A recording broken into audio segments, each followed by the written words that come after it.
So Year 12, Mr. Anderson and I are going to have a little chat about what is Romanticism, because that's a period of English literature that you're going to need to understand the study of the WJC anthology. And Mr. Anderson is our resident expert on this area of literature. The one common misconception is that Romanticism is something to do with being romantic, and this is one of the most important capital letters in all of English literature, that capital R in Romanticism. Yeah. Because that defines a period of time, an era of art and music and poetry, rather than a sort of an idea. So it's not about being romantic. They're not all love poems. Some of them are. Byron is, but it's about the term Romanticism with that capital R refers broadly to the period of time after the Enlightenment and around the French Revolution. Yeah. And the French Revolution is that key event, the really, really important event. So the Enlightenment is... Yeah, I was going to ask, what is the Enlightenment? Well, that really... Or was the Enlightenment? Yeah, is something for you to, it's worth bugging your history teacher about this, because I know that Mr. Morgan is an expert on this as well. The Enlightenment, it was effectively like a rapid increase in the understanding of the world given to us by science and engineering and that kind of thing. And what came along with the Enlightenment was actually the invention of the classrooms in which we sit now, the factory, the Industrial Revolution, and then you've got...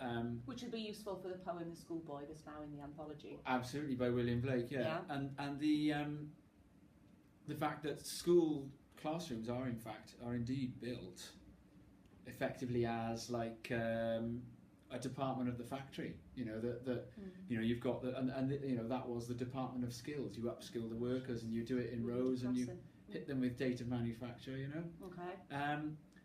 Now, where Romanticism comes from is with the rapid changes happening in the world as a result of all of that, people started to have their reservations. They started to look at the society they were in. They saw the great industrialisation of everything. They saw London, with the smog around London, the brickwork that William Blake talks about in his poem London. I wander through every chartered street behind where the chartered Thames does flow.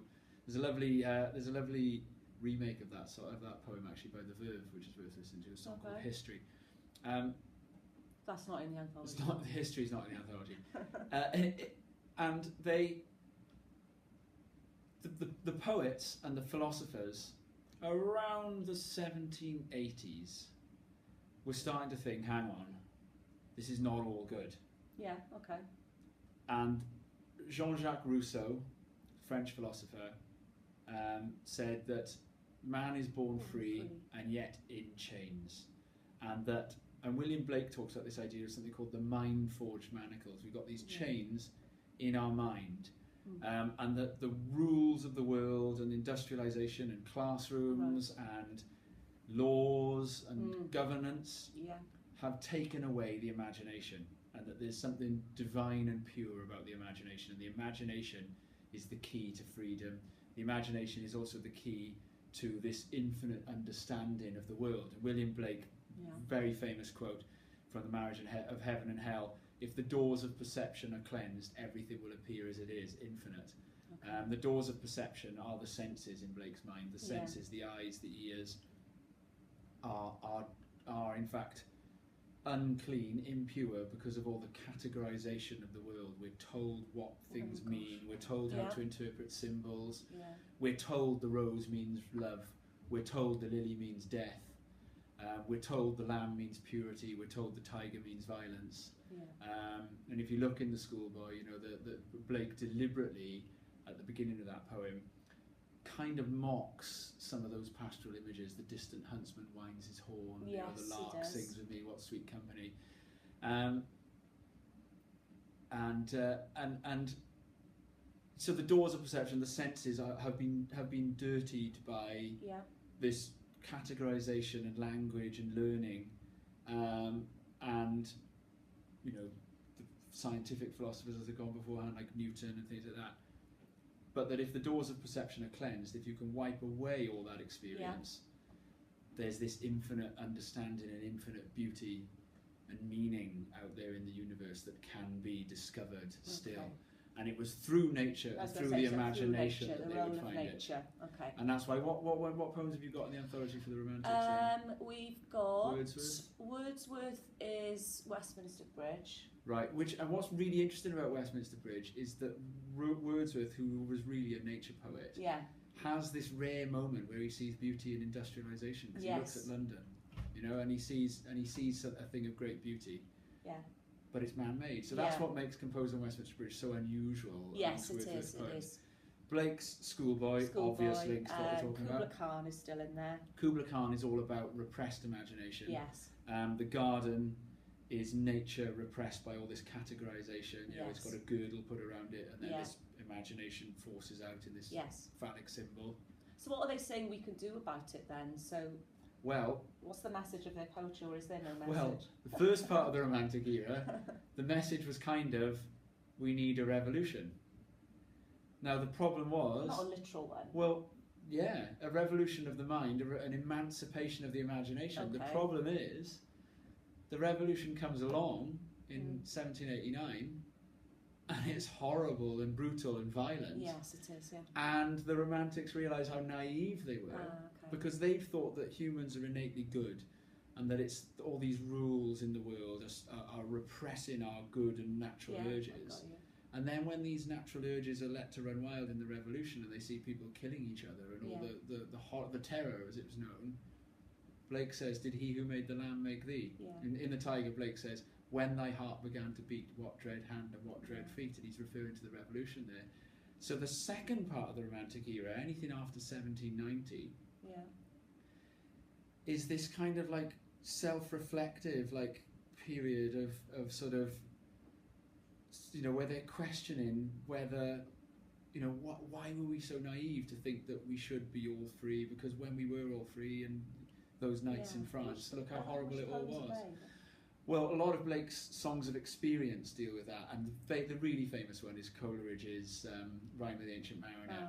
The act of shooting of the albatross, an act of wild free impulse that carries with it this great penance. Well, what are the other ones in there? So the Schoolboy is obviously Blake's, and then the Blasts of Winter Keats. in the school at the end of the Schoolboy is probably a reference to the French Revolution.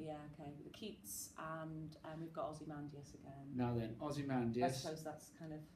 Ozymandias, right? Now that's the other thing, is Blake, Wordsworth, Coleridge come first, right? Yeah. Now, next, what happens is you've got Shelley, Keats, Byron. Yeah. Right. Byron's in there. The next group of poets, right? Now, what's really important there, right? And I use the music analogy. I think it's a really helpful one to look at, right? I want to draw a little historical parallel to the early 1990s and rap music, right? Because what you've got is this music, rap music, that's very real in the late 80s and early 90s, and it represents a repressed community, the black communities of the West Coast in the USA. There's a riot, April 29th, 1992, there was a riot on the street, tell me where were you? That's a rap lyric by, it's a reggae lyric by Sublime. There's a riot in Los Angeles, exactly like the French Revolution. Rap suddenly becomes public enemy number one, right? What happens then? Some of rap music in the early 90s is dealing with all these questions that came out of the LA riots. That famous Rage Against the Machine song that knocked X Factor off number one was asking about the LA riots and the Los Angeles police force through very clever coded wording. Ozymandias, right, is coded criticism of the authorities. Yes. And the reason why Rage in 1993 with their album, or 95 actually, and Ozymandias both have to do it in this clever coded way, is because all of a sudden, exactly like what happened to rap in the early 90s, romantic poetry, with the capital R, is public enemy number one. The romantic poet is responsible for the French Revolution. Blake has got the police knocking on his door, and he's got his poem, The Little Vagabond, being banned. What also happens is that, let's go forward to the 90s, rappers become superstars. Because revolution is cool, riots are cool. Yeah. Rappers become superstars, Yeah. and the meaning in early rap music gets lost. And what you've got is a genre of music that sells, right? Yeah. Think about Dr. Dre when he says, no, it's Eminem who says it, isn't it? Nowadays, everybody wants to talk like they've got something to say, but nothing comes out when they move their lips, just a bunch of gibberish. Yeah. And they act like they forgot about Dre. What he means there is they forgot about what rap music was originally about, because 50 Cent or Dappy from N-Dubs are now rapping about nothing. Well, Byron, that's what Byron is. Byron is the poet megastar. Yeah. Comes along the back of this type of art, this art form that has become incredibly popular because it's been associated with the French Revolution, and it's really exciting and happening. And Byron just simply wants to be famous, and he writes poems to become famous. And Keats and Shelley's very, very anarchic in what he writes about. Yeah. But they also, they were writing poetry to become famous. Blake, Wordsworth, and Coleridge were writing poetry to change ideas. Yeah. About it, These guys are doing it to become famous, which is why technically Shelley, Byron, and Keats will always be much purer and cleaner, and their rhythms and metre will be much more aesthetically attractive. And Blake and Wordsworth and Coleridge will sometimes seem a bit crude and a bit waffly. Yeah, Coleridge and Wordsworth had something called the lyrical ballads, didn't they? And one was the nature poet, and the other one was the poet of the imagination, and wanted their poetry to appeal to common man as well, didn't they? That everybody could. Because they wanted to lead common man out of these mind-forged manacles. So even though they're writing about daffodils, and that was still seen as a little bit subversive, or not even subversive. That crucial date, 1790. If it's before 1789. If it's before 1789, it's idealistic. Yeah. If it's after 1789, it's subversive. Okay. Yeah. Fine. Do you see what I mean? Okay. There is, there's a little bit of subversive stuff in it before 1789 when they're kind of calling for this revolution. Wordsworth's daffodils. The idea about how the daffodils flash upon the inward eye, and the inward eye is like this kind of like freer, more purer way of seeing. Okay. So that's a reference to how the daffodils, kind of attach Wordsworth to this infinite knowledge and freedom. You just think that they're actually just writing about, a nice nature scene. Yeah. That they're deceptively simple. They are, yeah. No. It's a shame that one's not in the anthology, really. So in terms of, I think which whenever Byron one is it? Is it She Walks in Beauty? Yeah, She Walks in Beauty. I think the key thing is... So if you look at She Walks in Beauty, right, Byron, he's opening his mouth like he's got something to say, but nothing comes out but a bunch of gibberish, because it's just about a beautiful woman. It's just a beautiful poem about a beautiful woman whose all features are in harmony. So Byron is dappy. Yeah, okay. I always find when I try to read about Romanticism, the reason why I've asked you, because I see it as something quite kind of nebulous and quite hard to kind of pin down. So if they were writing, they wanted to show that they understood Romanticism in an opening paragraph, just to pick up some points on context, what would be the key words for the earlier poets? So we're thinking kind of... Yeah, post-Enlightenment. Yeah. Or it's towards the end of the Enlightenment era. Coleridge, Wordsworth, Blake. So after the Enlightenment and the industrialisation of England and France, there was a philosophical movement towards a great faith in the imagination as the key to breaking free of the world in which they were in, and they wanted to sort of hark back to like the purity of nature as like this kind of Arcadian time that they wanted to return to. Which is a nice link with the pastoral genre that we were studying at the start of the course. There are Passionate Shepherd. There are parallels in terms of the content. Yeah. Blake, though, in the Schoolboy is kind of a little bit more political, isn't it? Yeah, it is. The choices there. I mean, the Huntsman. So why didn't he like school? Did he not go to school? Do you know anything about Blake? I was wondering that. He was specifically anti-school. Educated, and this is the thing: educated, religious. Really. And crucially, monogamous, and someone of strong fidelity, married to one woman all his life, loved her. Blake's poetry Yeah. hates school, hates organised religion, and has been used by a million pop stars from Jimi Hendrix to Jim Morrison to advocate free love. Okay. So maybe his poetry... There's nothing biographical in it at all. We also think that there's evidence in Blake that that he may have had. He could be, for all we know, Blake's a schizophrenic. He's seeing things, and there's this kind of like Blake alter ego in his poetry. The voice of the ancient bard, he calls it. But Blake was religious, right? Coleridge the same. These guys, so they did still. They believed in. They were like Jedis, basically. They believed in the Force.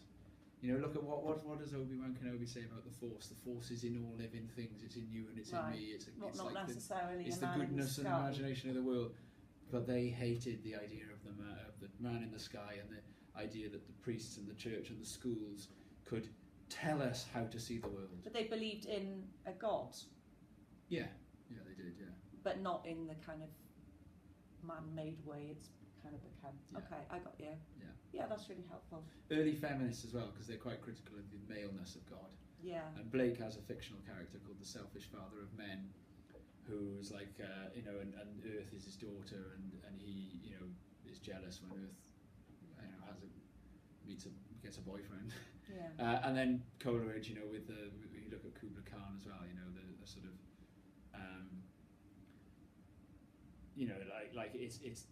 it criticises and kind of mocks maleness in ways that perhaps are better left to you to handle in class, because it's a bit rude. So if these lot decided to go for a nice walk up the Brecon Beacons and be Wordsworth for a little while... Yeah, good idea. They should just kind of, rather than going, there's a pretty tree, kind of feel... They should ask the tree to explain the meaning of life to them. Right. And it might even answer back. But don't ask us. No, that's the thing. That's the nebulous thing. I'm going to because we're I get the answers. We are the cruel. Answer from a tree. We're the cruel eye, aren't we? That's what Blake calls us, under a cruel eye out. So through our eyes, we should see things as we want to see it, not as we're told to see it. Yeah. Okay. Spot on. Okay, I got you. In our inner eye.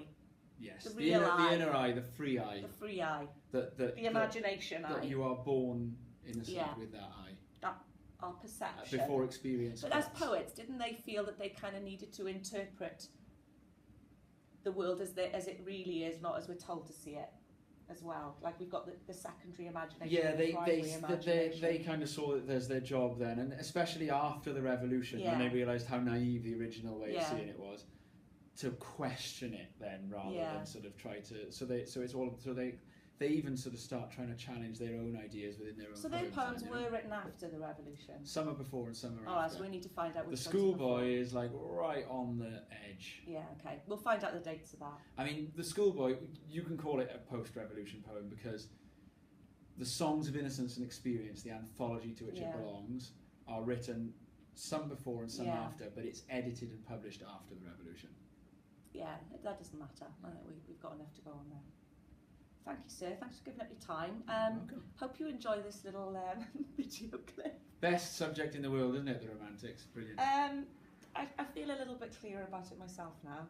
It feels less nebulous. I'm going to go home and talk to my flowers in the garden. What would Blake say about that? You're mad. Go make a cup of tea. I don't know, what would you say? You might... It'd be impossible to predict what Blake would say. Don't know. Anyway, let's go and get the kids. Yeah. Enjoy. Yeah.